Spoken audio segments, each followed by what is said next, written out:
ही मोठ्या बापाचा मुलगा असला तरी त्याला कायदा दाखवा असं अजित पवार यांनी म्हटलेलं आहे।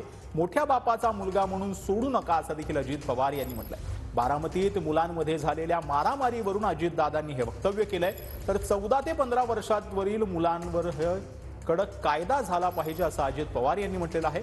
तर या संदर्भात आपण केंद्रीय गृहमंत्री अमित शहांशी बोलणार असल्याचं देखील अजित पवार यांनी सांगितलं।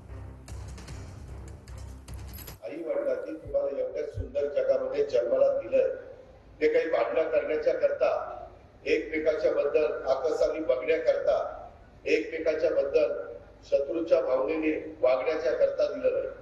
पोलिसांना मी सांगितलं की राजकीय हस्तक्षेप होऊन देणार नाही। तुम्ही खुल्या मनाने जो चुकत असेल, तो किती मोठ्या बापाचा पोरगा असला, पोरगी असली तरी हायगाई करू नका। सगळ्यांना कायदा घेऊन सारखा। लहान मुलं 13-14 वर्षाच्या मुलांना वेगळ्या पद्धतीनं काहीतरी भडकवून, त्यांना काहीतरी शिकवून, त्यांना चुकीच्या गोष्टी सांगून, त्यांना अशा गोष्टी करायला भाग पाडतात काही जण।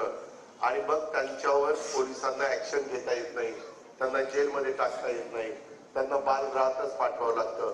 आणि बालगृहात काही एवढी मोठी शिक्षा तिथं करता येत नाही। त्यामुळं आता आपल्याला ते 18-21 वयोगट हे खाली आणण्याच्या करता मी अमित भाईंना विनंती केलेली आहे की बाबा